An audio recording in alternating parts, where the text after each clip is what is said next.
Assalamualaikum warahmatullahi wabarakatuh. Nama saya Sifarida dari kelas MN19C. Kali ini saya akan membahas tentang instrumen investasi halal. Dalam instrumen investasi halal ini ada beberapa investasi halal, yaitu ada emas, reksadana syariah, peer-to-peer syariah, obligasi syariah, dan saham syariah. Yang pertama ada emas. Nah, emas ini memang masih ada perdebatan mengenai status syariah jenis investasi ini, antara boleh atau tidaknya memperjualbelikan emas secara tidak tunai. Di beberapa negara emas memang semacam mata uang, jadi sehingga diperjualbelikan menjadi bertentangan dalam hukum syariah.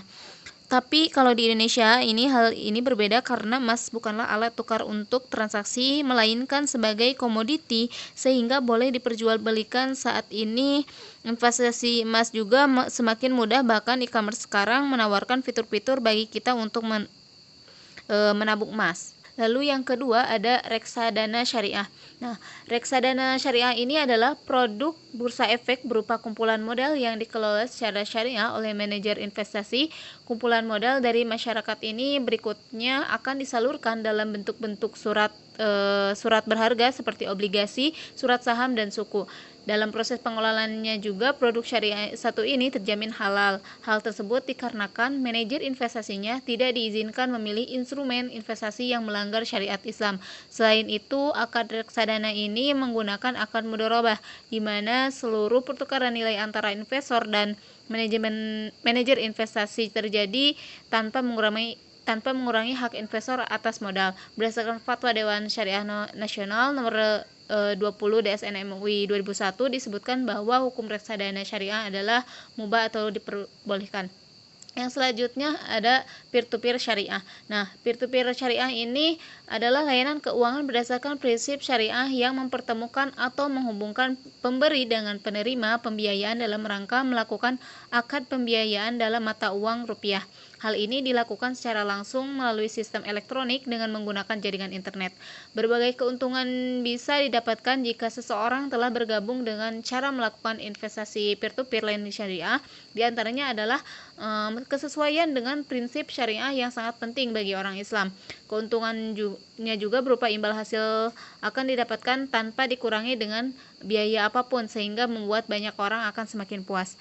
Analisis yang dilakukan juga terbilang mampu untuk mengukur seberapa tinggi risiko. Proses pendanaannya juga mudah, semakin membuat banyak orang menjadi tertarik untuk bergabung. Kemudahan pengurusan yang serba online ini juga adalah salah satu kelebihan investasi peer-to-peer syariah. Kelebihan lainnya juga adalah dimulai dengan jumlah yang sangat kecil, minimal 5 juta rupiah. Yang selanjutnya ada obligasi syariah. Nah, obligasi syariah ini alat investasi atau transaksi dengan menerapkan sistem pembayaran dan pendanaannya sesuai dengan syariat Islam yang berlaku.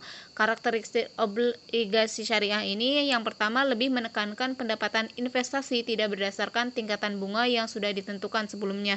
Yang kedua, mekanisme obligasi syariah berada dalam pengawasan pihak wakil amanat serta Dewan Pengawas Syariah, yang keduanya berada di bawah naungan Majelis Ulama Indonesia sejak dari tanggal penerbitan obligasi hingga akhir masa penerbitan obligasi. Yang terakhir, jenis obligasi yang dilakukan oleh emiten dan hasil pendapatan perusahaan yang menerbitkan obligasi tersebut harus tidak mengandung unsur-unsur non-halal. Yang terakhir ada saham syariah. Nah, saham syariah ini adalah efek berbentuk saham yang memiliki dan tidak bertentangan dengan prinsip-prinsip syariah di pasar modal. Definisi saham dalam konteks saham syariah ini merujuk pada definisi saham yang tertuang dalam undang-undang maupun peraturan OJK lainnya. Secara konsep, saham merupakan surat berharga bukti penyertaan modal kepada perusahaan, dan dengan bukti penyertaan tersebut pemegang saham berhak untuk mendapatkan bagian hasil dari usaha perusahaan tersebut. Konsep penyertaan modal dengan hak bagian hasil usaha ini merupakan konsep yang tidak bertentangan dengan prinsip syariah. Prinsip syariah mengenal konsep ini sebagai kegiatan musyarakah atau syirkah. Berdasarkan analogi tersebut, maka secara konsep saham merupakan efek yang tidak bertentangan dengan prinsip syariah.